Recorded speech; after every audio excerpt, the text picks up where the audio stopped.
I'm Thor Gunderson, and welcome to Just Asking for a Friend, the program where we meet sculptors, collectors, content makers, people from the industry, people all throughout the collecting community. And tonight, we have a very special person I want you to meet. It's like I say at every show. The people I interview on here, it's like the statues are part of the journey, but the people make the journey. And this man, I am so happy and so proud to know. This is my good friend of the Iron Lords podcast and of DCX, but Iron Lords podcast first, Mr. Lord King David, also known as the King of XM Studios. Welcome to the show. Oh, thank you. That was beautiful. Oh man, that's real. That's real. You know what I mean? And you know, when you joined our group, I mean, I knew we would kick it. You know, I got an eye for people, right? And I could just say, we need this dude. You know, you are sending I sent Barbara one of my assassins. Yeah. You know, but that was slick. That was slick. Yeah, too. I know. You know, way to know everybody's tonic. You see. Yeah. There we go. But, I'm privileged to know you, my man, and that's real. And you man. And Cog and it's been real. And I mean, it ain't over or nothing. You know what I mean? Yeah, exactly. Right. I just let you know. You know, but like how I like to start this show out is tell everybody, you know, where you're from. How, like, first of all, I want to get to know how you got into. First of all, where you're from and where you grew up and everything. But I like to know how you got into pop culture and comics and this sort of thing. Then later on, we get into the collecting thing. And then, of course, we got to talk about Iron Lords because y'all got to know about Iron Lords. If you don't know about it, if you're a video game player especially, you got to find out about Iron Lords podcast. So please, King, by all means. First of all, thank you for having me here. Oh, of course. Second, thank you for being smart enough to send Barbara. and I was like, when she said that, I was like, you know, am I being catfish? And then am I being catfish? You heard? So, but again, at the same time, I was like, it's like sitting in the minor leagues and you just, you know, playing around and you're looking up at the majors and you know, you guys looked down and, you know, saw the stuff that I was doing and just extended the hand. And I was just, oh man, it was just like, it's like the cool kids table. I got called to the cool kids table and it felt like home, you know? So I just want you to know, brother, you've always welcomed me with open arms and the whole DCX family, be honest with you. And it's always just felt like home. So I just want to say thank you. All right, so I'm a kid from the South Bronx. Grew up in a single family home. You know, my mom's and myself very early on, and then my sister came along later. And my step pops passed away when my sister wasn't even 1 year old. She was still an infant at that time. So it was just basically us three. So growing up in Melrose Projects, it's kind of rough on a kid. All right, so you can either go the bad way or you could go the good way. Right. And you know, I did a lot of mischievous things, you know, especially if you don't have a father there for guidance, you know, and mom's, working, and I was a latchkey kid. So as a latchkey kid, you had a lot of cartoon time, so I would watch my Hanna-Barbera and watch my cartoons. But the cartoons that resonated the most with me was the Marvel Superhero Hour. Now, if anybody remembers that's far back when you had the Hulk and Captain America and stuff like that. Oh, okay. That ain't what I'm thinking about. then it switched though, because then you got the Singularity cartoons where you had Submariner, stronger than a whale, he can swim anywhere, that stuff. I put that in one of my one of my promos for the statue. And then had the Doc, Bruce Banner, jumping by gamma rays, they had that whole so I had that, and then it was just, I was so into the superhero and the fun of it, and then I started gravitating towards comic books.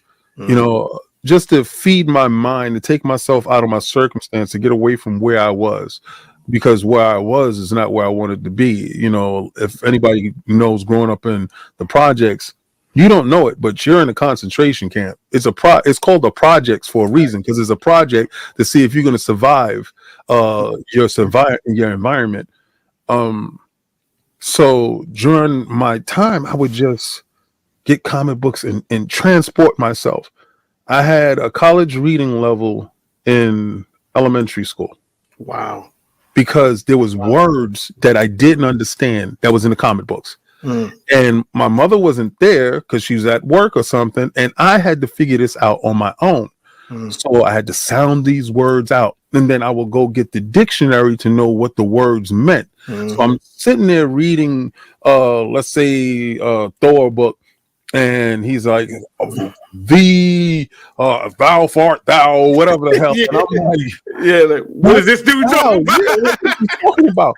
And then I'm getting the vernacular down and I'm reading.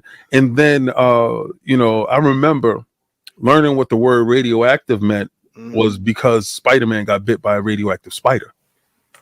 Reading these books took me to a different place, and I started to identify with these characters on a different level. I started seeing deeper than the lines in the page, deeper than the colors that was there. Then I started identifying them as the traits that they will have, like, oh, he's an upstanding citizen. Why is he an upstanding citizen? And then I started learning the morals from the comic books, like Spider-Man, when he got his powers, I was like, yeah, I'll do that too, go make some money. But at the same time, there was a moral there. It was a story being told, with great power comes great responsibility, because he didn't use that power for good when he could have saved somebody. He was like, that's not my business. But it became your business after the fact, right? Uncle Ben dies and you're like, damn, if only if. But you don't got no go back. And the comic books didn't give you a go back on certain key elements to the characters. So me reading comic books and playing with toys like G.I. Joes, He-Man, and stuff like that. Fundamentally, I was a child, but responsibility-wise, remember I said my step-pops passed away, so I would have to get my sister dressed for school. So I'm sitting there combing her hair, doing it. I know how to do braids and ponytails quick, fast, boy. When my daughters was born, I was nice with it. Right. Get her dressed, take her to school, pick her up, bring her back, make sure she has her lunch, and stuff like that. Until my mom's come back home from work. My sister was already, she already took her bath and stuff like that. So you take a 12-year-old boy, and that's a little bit accelerated because it started probably like when I was like 8 to 9. But take a 12-year-old boy, and at that time you gave him all this responsibility. The only time I got the chance to be a kid was when I was reading my comic books, when I was in between those pages. And I identified more with the Incredible Hulk because I had all this rage inside of me. And, I was smart like David Banner. I would want to believe that.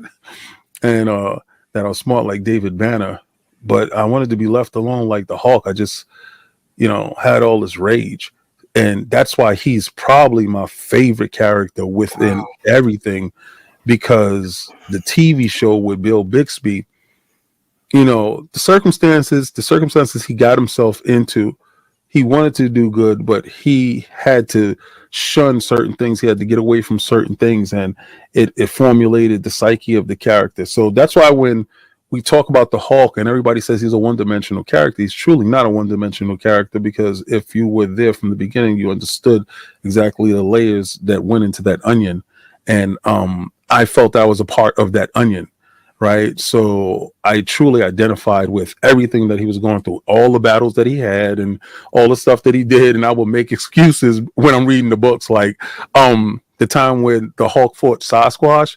I think it was Giant Size number 7 of the Incredible Hulk. And they sent Sasquatch out there, and Sasquatch was provoking David Banner, threw him out the helicopter to get him to fight. And because he wanted to test his strength up against the Hulk. And the Hulk didn't have anything to do with this.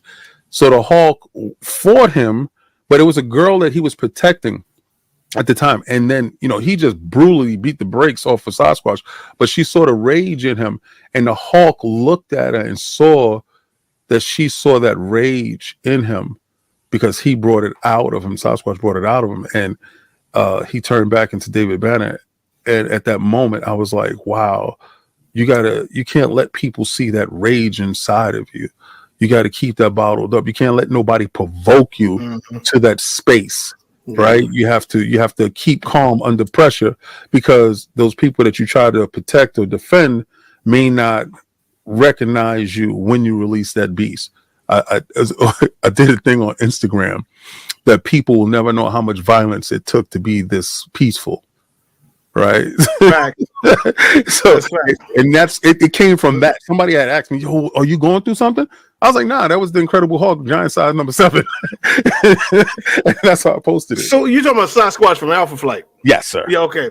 Now let me tell you, my first experience with the Hulk was Spider-Man's Amazing Friends. Oh, okay. You know, when you know, and Stanley, come on, get ready, true believers. Today, the Hulk throwdown. The one that stands out the most is that one where they had that yellow stuff that was kind of like the blob. Yeah. And let it get. That's the one that like stands out. Like this is the one I can remember most clearly out of all those Hulk shows. You know what I mean?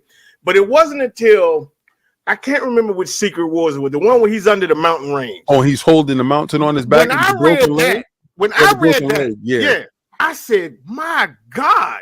And they said, "This ain't no mountain. 700 tons range." Yeah, it was 700 tons. Yeah, this guy is. I knew he was strong. I didn't know he was that strong. Yeah, I was like, "Good God Almighty!" So that's when and I will argue the Superman people to death. I'm like, y'all crazy, and it's like I don't even want to see him in Superman. I want to see. My dream was always to see him in Doomsday. Yeah, that's my okay. All right. The reason why the argument I got for the Hulk versus Superman is you had a bootleg Hulk kill Superman, right? All right, which is Doomsday. They came up with a character that was a mindless Hulk that was destroying the Justice League. Did everything that the Hulk did. He just had bones protruding out of his body, and those bones wasn't made from unbreakable adamantium or anything like that. It was just bones protruding out of his body. So you made a Hulk gray, right? That actually could beat him. Okay, but you're going to say that the Hulk is not as strong. Now, is this one? It was a couple of comic books, but it was one comic book. It was the Avengers comic book where they separated the mind of Banner from the Hulk, and he decimated them. He was absolutely mindless. So if you take the mindless Hulk, because what Banner is doing, Banner is restraining the Hulk at all times. Right. So you take the mind out of the Hulk and you let him fight Superman, and I don't think the Kryptonian lasts at all because he's a man who can't fight. He relies on his super strength. Another one was not in particular World War Hulk, but right. World War Hulk X-Men. Ooh. I keep telling the Tim, I said, bro, you need to check that out. I said, you might not like it, but you need to check that one out. When he broke Colossus' arms, they had at the end, they got they trying to unweld his arms. I was like, yo. And your boy Wolverine said, all right, I stab you in the he said, yeah, I still got feet though. And I was like, Slim, this dude mopped the floor with everybody. Everybody. He's been holding okay, and the honest answer to that is that whole World War Hulk, he was holding back. Right. Till World Breaker Hulk showed up. No, even then, Banner said, and still I was pulling my punches. Wow. Yeah, so if he didn't pull he would have killed those dudes. It's like they can't compare to him because he is a force of nature. He's an absolute force of nature. And if you say Thor, but then if you go look at the cartoon Thor versus the Hulk, the Hulk kills Thor on cartoon right there for anybody to see. You want to check it out? I mean, even Thor knows, Yeah, even he knows that, because I remember in the animation when they had Gamma World, and he was telling me, they said they're gross imitations of our Hulk. Yeah, I mean, he's like, our Hulk is the man. These dudes here. Yeah, when Hulk went up against Zeus and went up to Mount Olympus. Oh yeah, I remember that. Yeah, and he was weakened at that time that he went up there and he was beating the brakes off him. I mean, that's my character.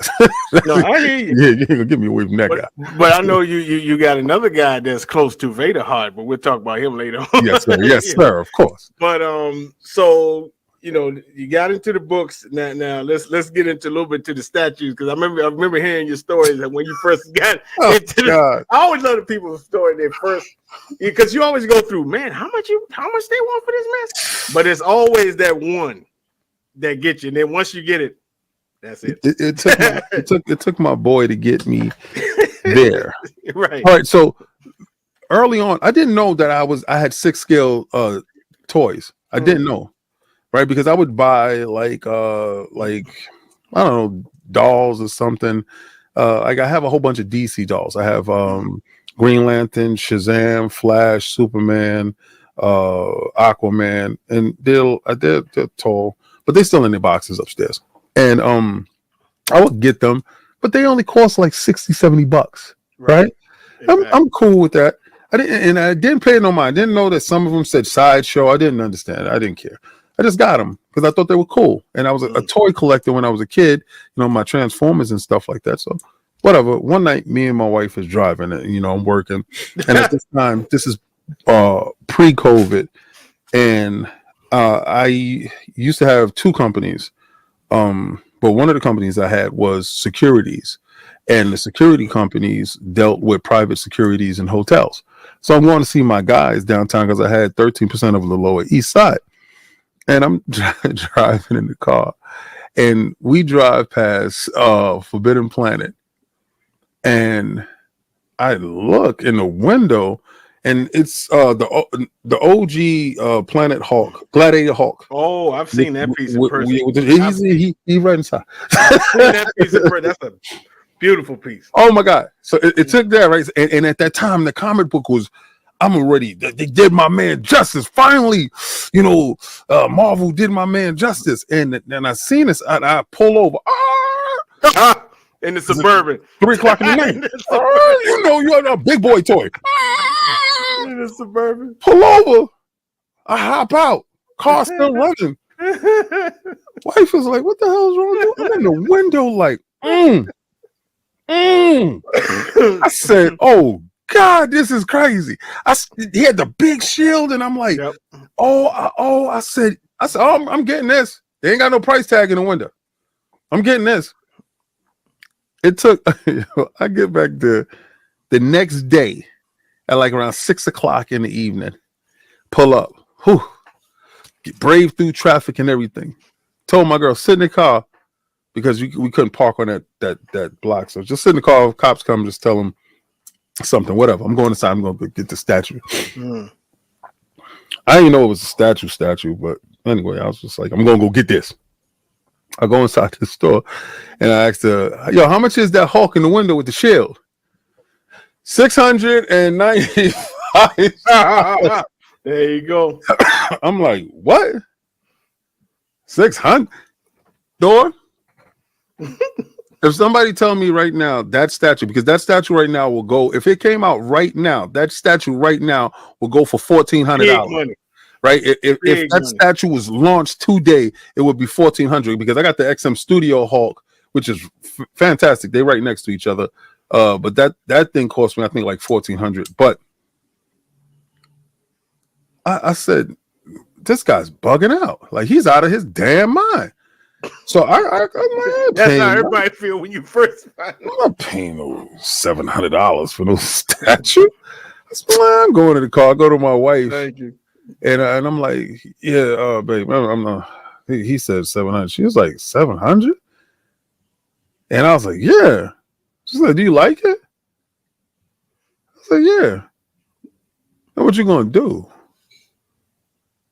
Like, then what you gonna do? Like, either you checking my manhood or you checking what's up? Because this my dude. We drove down here. What you gonna do? Type of thing.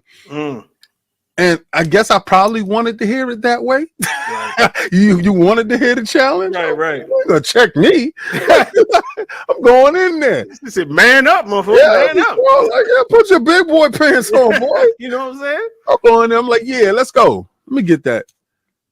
So he proceeded to take apart the one that was in the window. Right. I'm like, I don't get a discount because it was on display? No. He said, he looked me in my face and said no.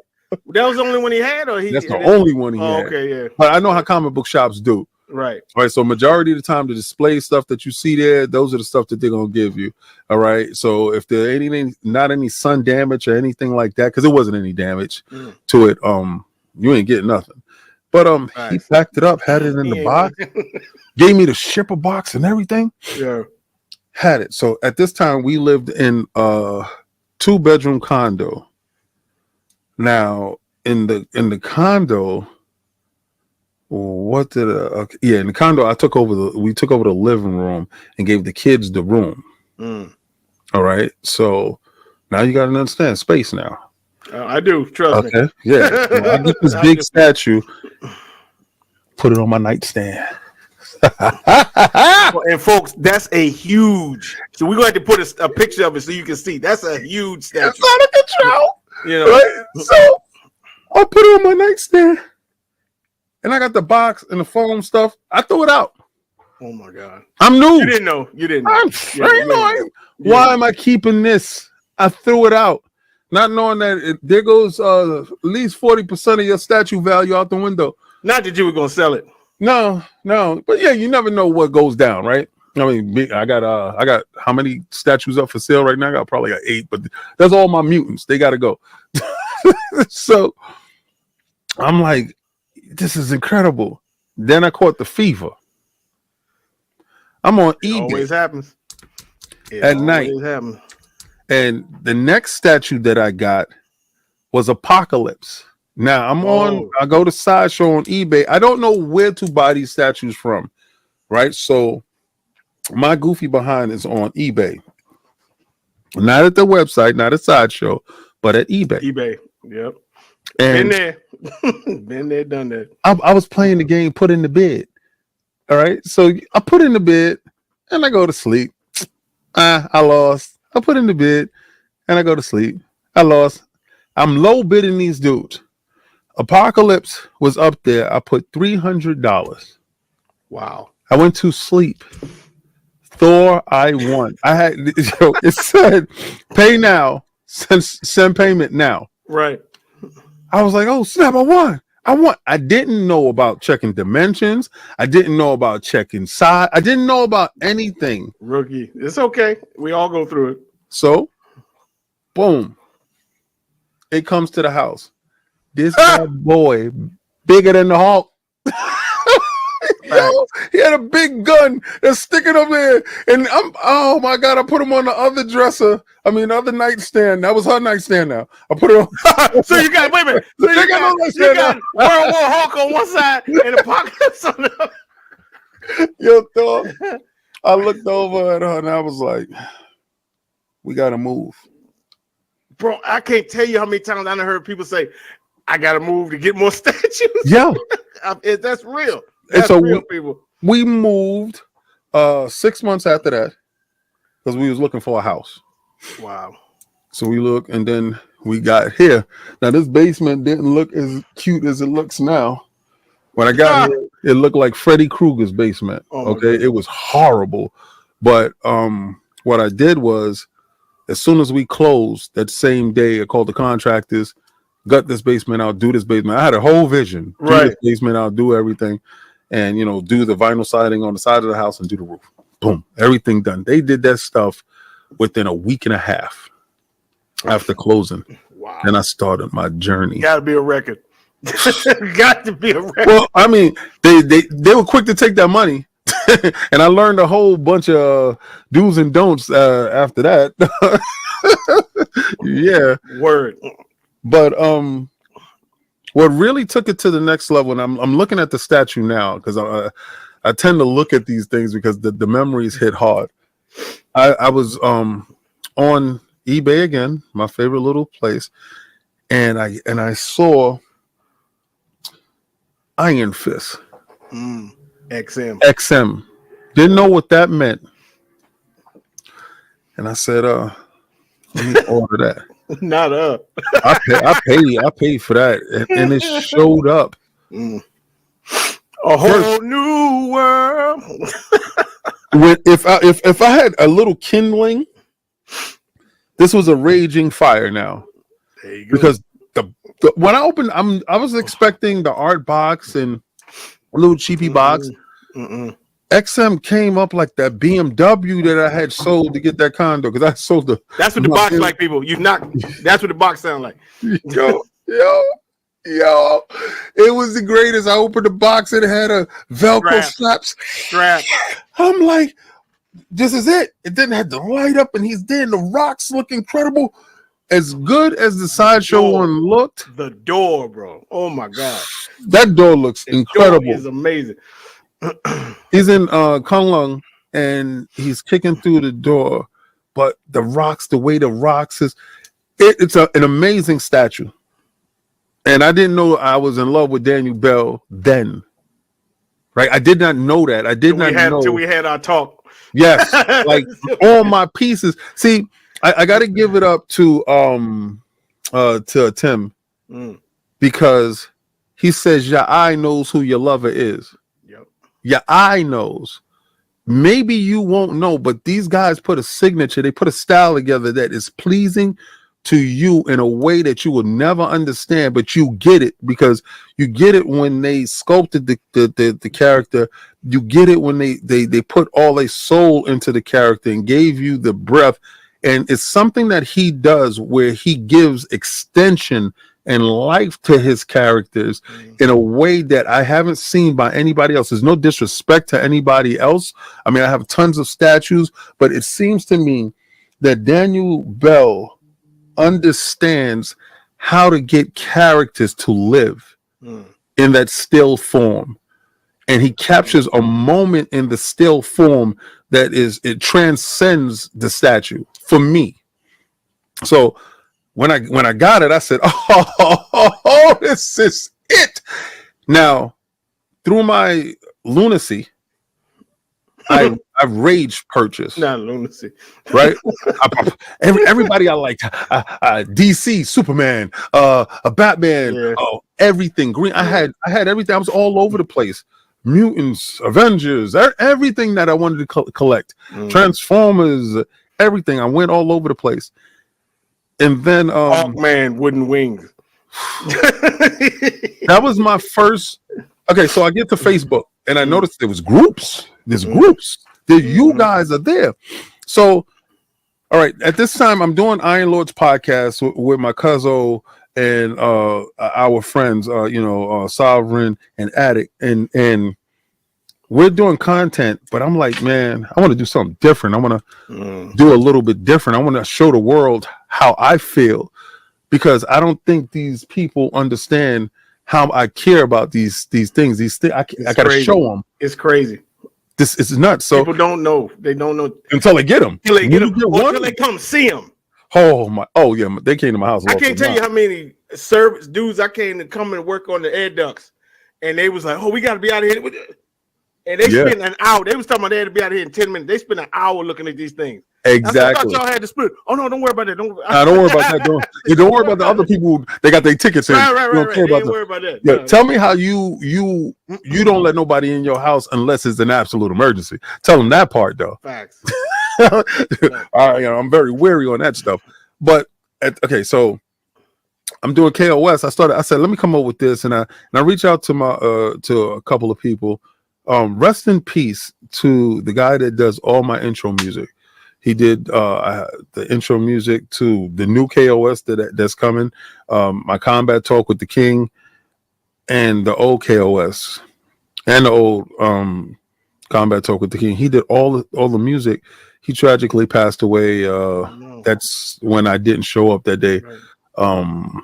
It was a tragic accident, but he's a family friend, and we lost him. But he crafted that intro for me. And I was super happy. That's a great intro. I was over the world because he was happy. I was happy. He's like, yo, I got the joint. Are you not entertained type of thing? And I'm like, this is it. This is it. So I'm doing KOS, and then I'm posting it on Facebook, and then I'm noticing that, hey man, there's more people up here like me. But I saw custom groups. Didn't know anything about custom groups, and I missed out on that Morbius that went up, and Barbara and Ohami had got that Morbius, the one where he's standing in the funeral in the Franco one. Yeah, Franco did that one. So when I was gonna get it, I had a chance to get it. They was like, we have one more left, and all you got to do is send us the money. I don't know you send you no money. I don't trust you like that. You ain't verified. Who let you in? Who brought you home, homie? I don't know about you. So. Yeah, I sadly missed out on that.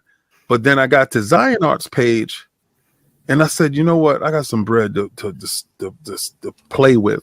Now, the reason why I got this statue, because I was looking at the XM Studios X-Men statue. They wanted like $4 or $5 grand for it. Which Now, one was it? You talking about the Magneto? The Dorama Oh, of okay. the whole X-Men when they fighting the Sentinel. Yeah, right. Yeah. Right. So they wanted like $4 or $5 grand for it. And I was like, oh, hell no. Yo, wild crazy. That's, trust me, I spent $4 or $5 grand. He's still tell you on one of these That's statues. the one Big D wants so bad. So I was like, so Zion Art had did his own version of the X-Men Sentinel. And then I looked at the size of it and I was just like, nah. He sent me that. I said, what else you got? He was like, I got Hawkman. I said, oh, let me get that, because I was still doing DC. Oh God, that's that you got to my house. Listen, guys, I'm 6'4". He is. My wingspan is crazy. All 6'4" me. The Hawkman wings is the same size as my arms. I had no place to put this statue in my house. The base was amazing. I'm not gonna front. Zion Art did his dag thing on this, man. Beautiful custom.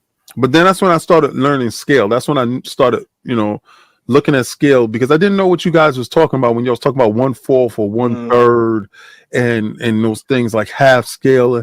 And you got to start really looking at what your space is and what things are. Measuring everything. Yeah.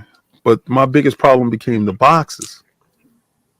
So I was like, oh, what I'm going to do? I had a storage facility. I was taking them there. Then I had a mishap at the storage facility.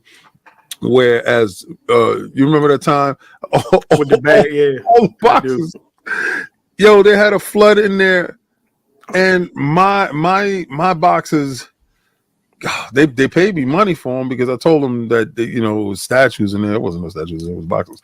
But the boxes was damn near gone. So I was like, oh, what I'm gonna do? Got another storage outside, and I put my boxes there, and I put my boxes up in the attic. But the biggest problem with us collectors is our boxes. Yeah. And when I got to you guys, I noticed that you guys were having the same issues, and it's just getting when I got the call to DCX, Thor didn't have to, but he did, and he helped me. He said, "Man, you're a man divided. I see like chaos in you.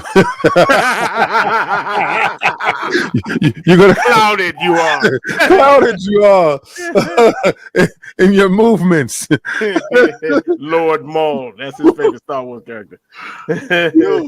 So, and he saw I had DTOFs. This whole wall right here was DTOF's glass. He said, "Yo, you ain't double painting." Yo, I ain't gonna never forget that conversation. When I saw that shit, I was like, bro. When I saw that, I said, bro, you got the double paint, and you gotta go get these. They got those. Oh my God, I forgot. I don't even use it no more. But they got these screws. They got like wire clamps that you put under the reinforcement. I said, man, you gotta put on, because I did the same thing. I actually one night I turned around and the glass was dipping. Yeah. And I had the Vader Mythos attack, and he was like this. Yeah, I was like, whoa, I had to take them all out. The next day I was at Home Depot, and I clamped them all up. I double, because them details, man, the statue's too heavy. You got to read. It was Red Titan that taught me that. Yeah. So I had to pass it on to you, so no, it wasn't any damage. And it worked. I mean, it worked. And I had brought a PAX unit, and I saw it dipping. I was like, it's my mind playing tricks on me. I don't know. Right. I went out, so when I come back from work, I'll fix that. I came back from work. I opened the door to my red room, and I looked on the floor. Wonder Woman head was someplace, and everything was like, I was like, what the hell happened here? And in my brain, in my childish brain, I thought the statues came alive and was fighting. I'm like, yeah, I was getting it. No, man. The PAX unit collapsed upon itself, and the Holy Trinity. Well, actually, no, it wasn't the Holy Trinity. It was just Wonder Woman and Batman that caught the brunt of it. Aquaman and Superman was fine.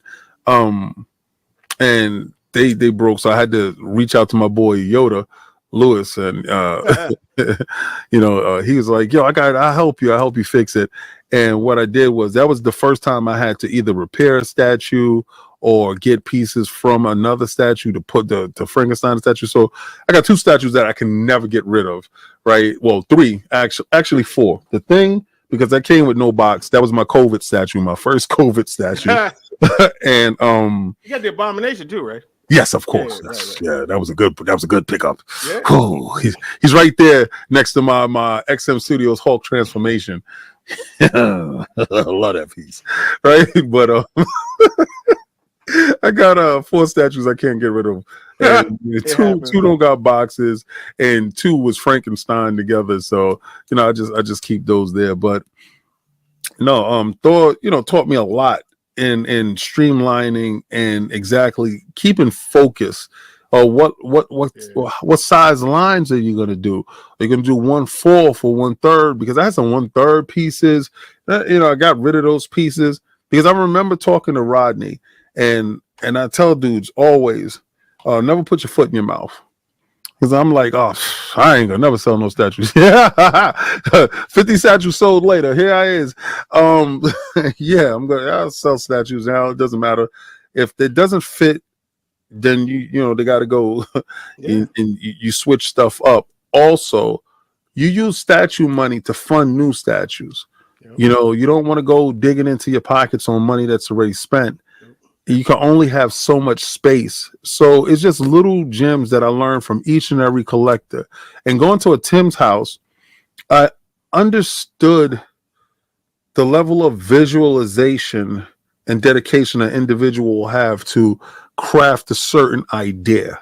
Him and Junior. Him, Junior, and Mojo. I've seen some of Mojo stuff too. Yeah, Mojo is brilliant too. These individuals, because it takes a level of OCD. OCD, yeah. I don't have that level of OCD. Me neither. Right? But these dudes have a level of OCD that is so high. And I love watching how Mojo puts stuff together. And we're talking the background, but I never been to Mojo's house. I've been to Junior's house because I went and purchased. If you see, 90% of the statues here is from Junior's house. AKA Kmart. He was just on. I hope y'all watched Junior before King, because King is the one he was talking about that came to this house and said, I want everything. Yo, shout out to my man Junior. I was like, yo, that check cleared. I sent that money before I even pulled up. Yo, here's $4,000 because I'm coming out with all I want. Now look, we closing it. We can see this talk about statues all night because we got to get to Iron Lords. We got to talk. But okay, before we get to that, you got to tell the people the story of the family trinket Ghost Rider. Yeah, so that's how I met Junior, and I got over to Junior's house, and Thor, because I saw Ghost Rider on bike, and man, I wanted that piece. That's one of my holy grails that I was looking for, and and I told Thor, man, I'm looking for that piece. And he was like, yo, I think I got a guy. And then he hooked me over with Junior, and Junior had it, and this piece was from Thor.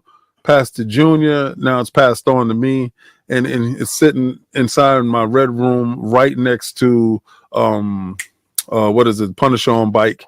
So I got the 2 bike pieces like opposite each other right there with a little Ghost Rider 1/10 scale sitting right there, the Danny Ketch Ghost Rider. It's just a wonderful piece, and I met another incredible friend and an inspiring dude in Junior. Like-minded people stick together, so he's definitely a family man, and his collection was crazy. So I told him I needed 90% of your collection. And his DC room was nuts, but he switched all that stuff around and went straight customs and everything. I couldn't believe it. And me too. I couldn't. When he told me he wanted to do Star Wars, I said, "Well, it took him literally a week to convince me." Yeah. I was like, "Junior, go ahead, man," because he had the most beautiful. Like even Jason was envious of his collection. Yep. He said, "Man, have you seen that guy, Junior? Man, he got some beautiful stuff, man. And when I was like, Junior, what you gonna do? Sell all your stuff? He said, "Yeah, man, I want to collect the Star Wars." I said, "Junior, go ahead, man." And he said, "No, for real, for real." So I'm like, "Okay." So And I he gave went him, I all the gave way. him, and bro, he sure did. I was like, okay. Yeah, he no joke. All right. So Iron Lords podcast. Honor, please, you got it. Anybody who is a gamer out there, if you don't know about these fellas, I mean, they on top. Everybody you want to see this in the industry, they got them coming. Like he just told me he got Cliff Blazinski on there. Yeah, that was my guy. Me, Rodney, we used to play. I mean, we played Gears of War from 9 o'clock on Friday night till 5 a.m. And you just looked at and the sun was coming up every week religiously. So take the floor, man. Iron Lords podcast. Well, how it started? Well, first it started off with Channel 5. Channel 5 is a group of us. Is a bigger group than Iron Lords. Iron Lords is 4 guys. Is Lord Attic, Lord Sovereign, Lord Cognito, and myself.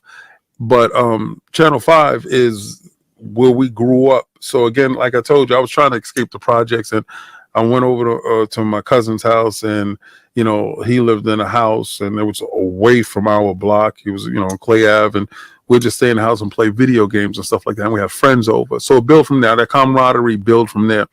But I had saw him go to E3, and I'm playing on my Xbox, and I'm watching something on Xbox, and I see him on my Xbox at E3 talking about something with Halo. And I realized my cousin was out in California without me.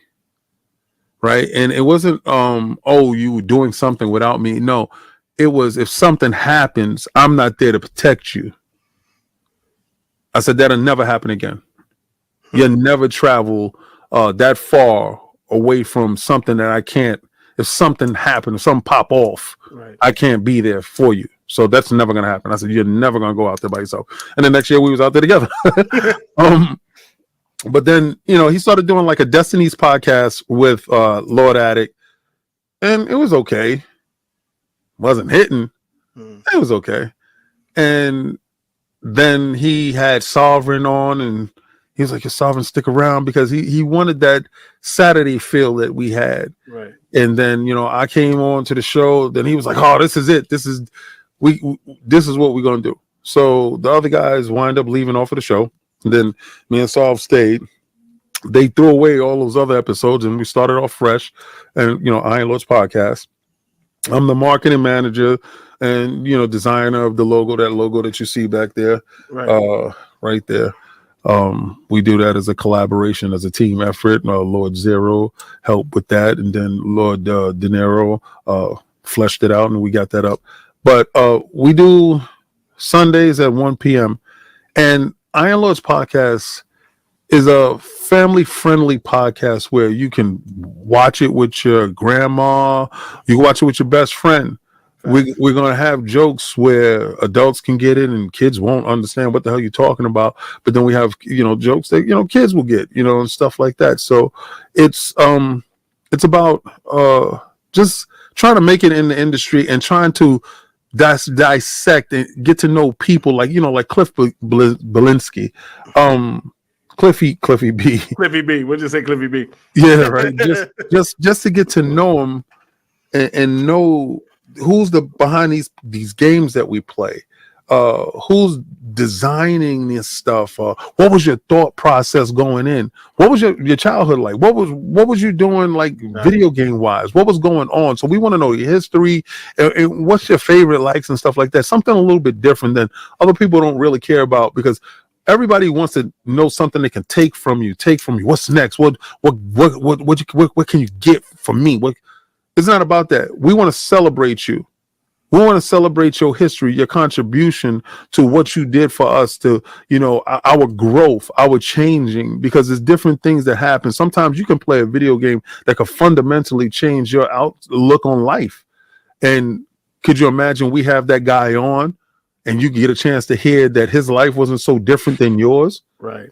And this was the inspiration behind certain things. So that's what we do. We also have a website called lordsofgaming.net. And shout out to rest in peace to Lord Dizzy.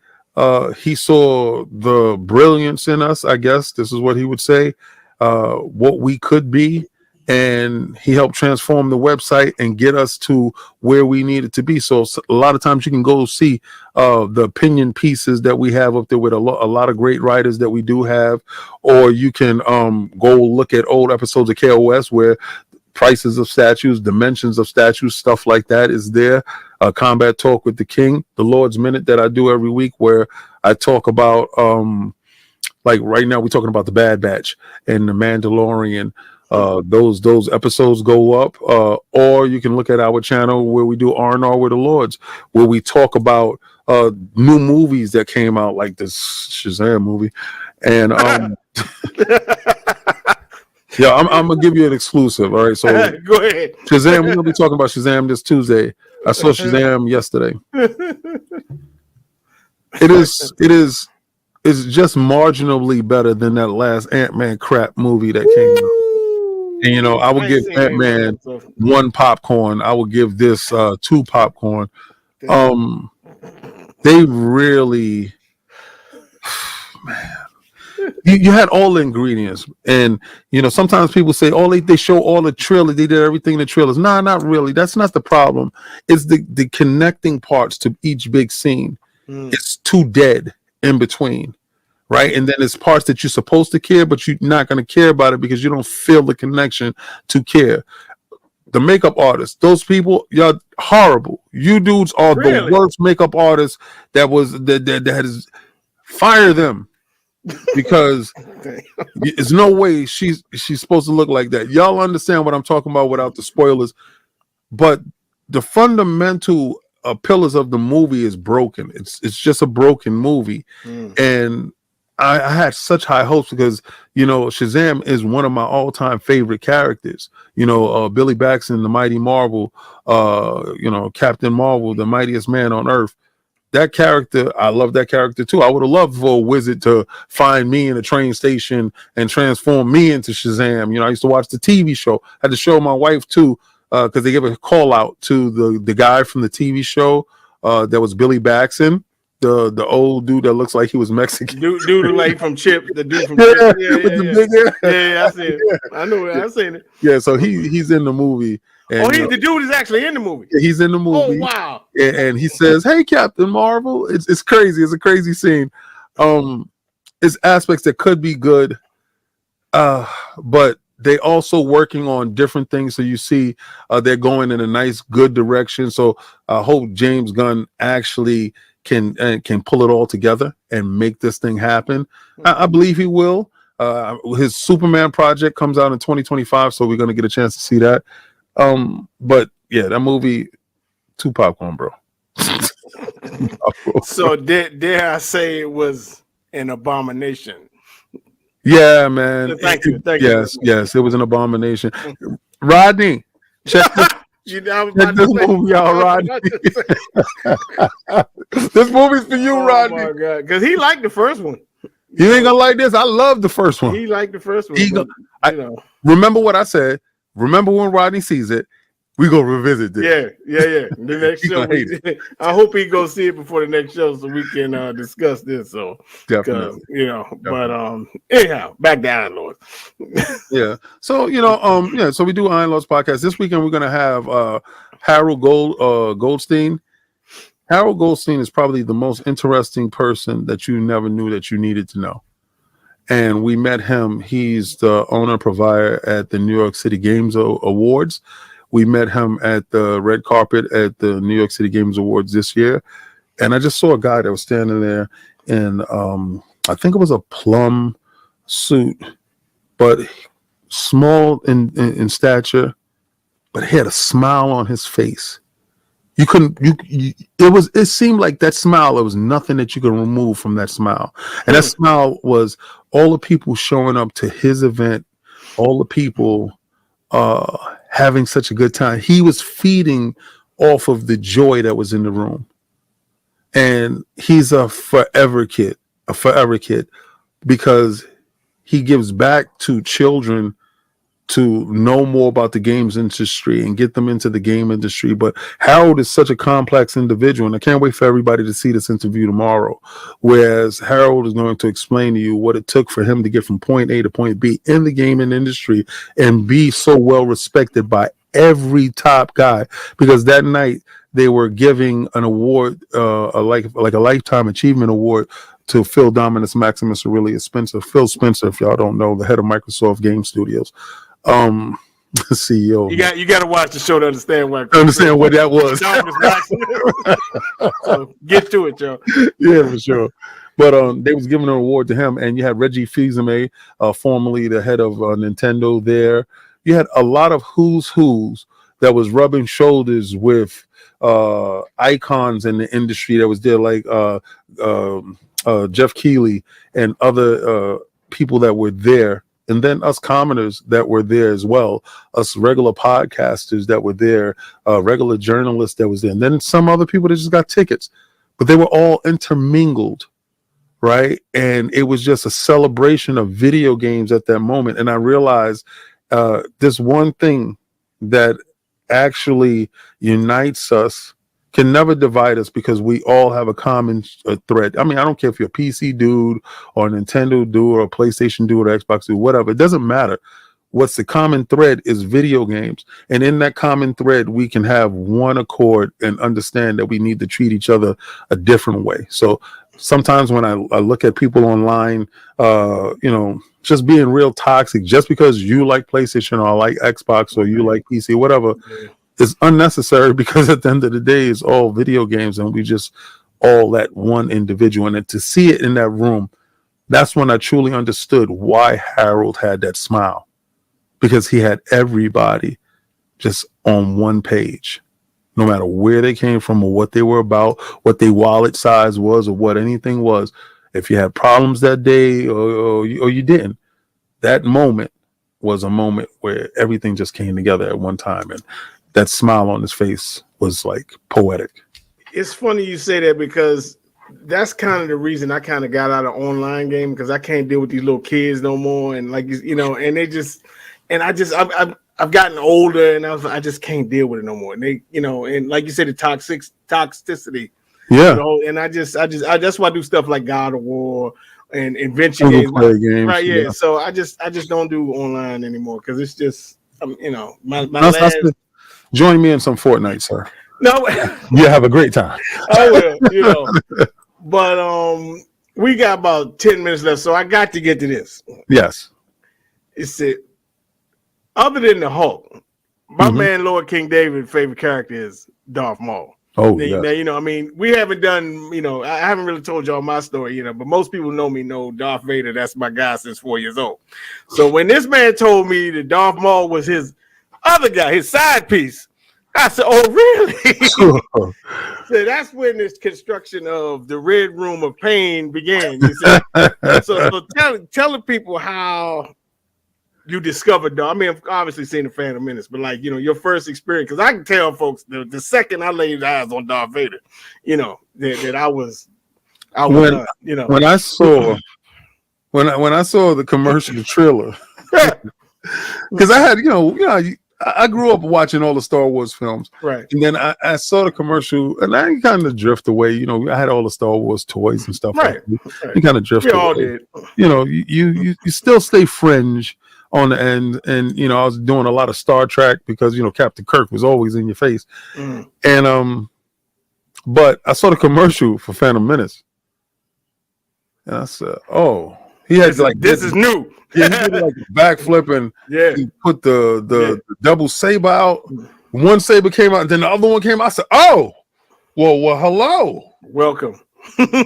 I remember getting tickets and standing outside of the Orpheum Theater, waiting. Everybody's dressed up. I'm like, yeah, weirdos. Like, this is what I'm saying in my head, brother. I would have dressed up too if I'd have known what I was gonna get. I got probably the greatest movie of all time. And it set my heart on fire, and it broke my heart at the same time. Right. Yeah. Because at the same time, they introduced the greatest character that I felt that they could ever introduce to this world. They killed him. What the hell? By Obi-Wan. by Obi-Wan, and this sucker did it twice. Okay, so right, we got him for you. Don't worry about it. Right, so I was so happy when he was burning and writhing in pain. We got him. So I'm with DCX, and me and Thor was talking, and I told him about my love for Darth Maul. Right, that ended up to one of our most iconic DCX shows where I unboxed, I think it was like 7 Darth Mauls. 7 Darth Mauls at one time. All the Darth Mauls there. I mean, I'm talking in the background. I'm getting chicken legs. I'm getting He helped me with Todd to get the XM Studios one. Yeah. It was absolutely crazy. So, we did that thing. But he told me in Clone Wars, my man was the man. Yeah. I'm like, what? I didn't watch no Clone Wars. He was head of the Mandalorians. Yeah, he was like, yo, you need to go check your boy out because they fixed him. Yep. Now, I remember seeing an episode where he came out with Spider Butt. And I was like, come on, man. How you gonna keep disrespecting my man with Spider Butt? Don't do Spider Butt on my man. But then they fixed him, and his brother helped him. That was treacherous. I'm just remembering certain things, with him and his brother. But it was he's probably the only reason I came back to the Star Wars franchise. I've heard a few people say that because I thought he encapsulated what a Sith was, and Thor educated me on the fact that he was a Sith assassin. He wasn't a Sith Lord. Right. And then as you start to watch certain things, you start to see how a Sith Lord actually operates and how powerful certain Sith are in the Force. And that's what separates them from assassins to minor Sith to Sith Lords and how the hierarchy goes and stuff like that. So, characters like Darth Malik and stuff like that. Yeah, Darth Revan. See, he's still trying to get me to get these 2 pieces. This is he's slick in his mannerism. It's 2 of them that I want. So we got 2 quick questions before we got a few more minutes. Are you still the king of all XM? And you told us about Shazam. What was your feelings about Black Adam? All right. I'm gonna always be the king of XM. Anybody come behind me and try to do it. All you did was just walk in my footsteps because I laid down the blueprint. So a lot of that going on. Yeah, it's cute.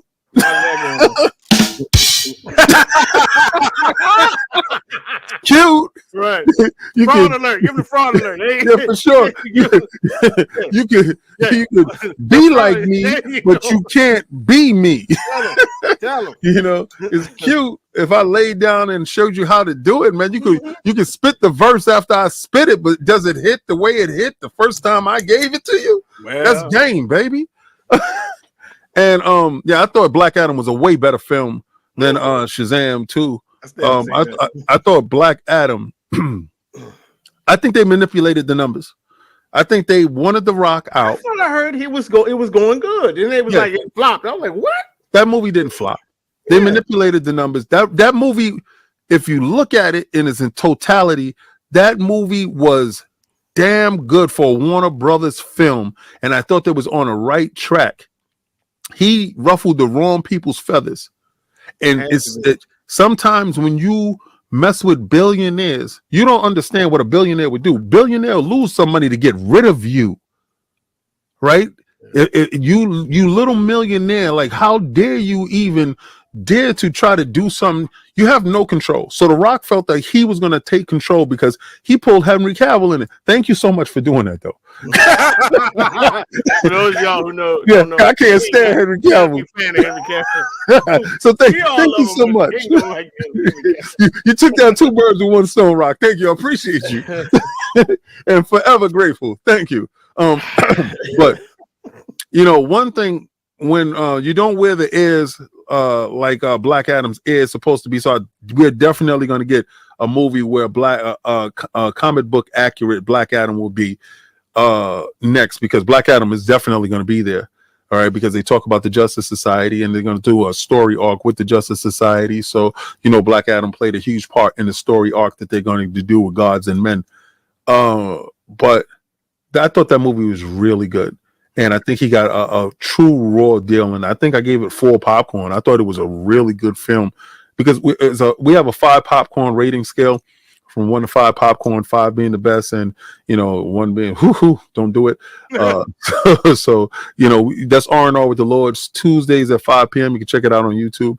But yeah, Black Adam, I really loved the film. I thought it was a real good film. I just think The Rock ruffled the wrong people's feathers, and I think at this point in time, they're trying to blackball him out of Hollywood for a period of time, giving him a sit down and a wake up call, because a lot of his projects are either being canceled or put on hold. No way. Yeah. That's unfortunate. He did it himself. Right. Thank you for taking Henry Cavill with you. Everybody that was part of the coup got it left like you. Oh well, folks. I mean, me and this man could literally go on for hours. You know what I mean? But unfortunately, time constraints. But King, it's been a pleasure, man, and I'm glad that the viewers have got a chance to get to know you, because this, you know how you used to hear the most interesting man in the world. This man is truly, in my opinion, the most interesting man in collecting. Thank you so much. You know what I mean? And it's facts. You know what I mean? And I appreciate you, and thanks for coming on. And we might have to come back on again to do Facts, more, always. So anything you want to say before we leave? Or? No, man, I would just like to say how thankful and appreciative that I am that I'm able to even have my story told for anybody to hear it, anybody to care about it, and anybody to grab anything that they can from it to give them some type of motivation to do anything different in this world. So remember, the only limitations is the limitations that you put upon yourself. Once you realize that, you are free. Amen. And that's the story here. And we will catch y'all next time. Thanks for watching, everybody. Peace.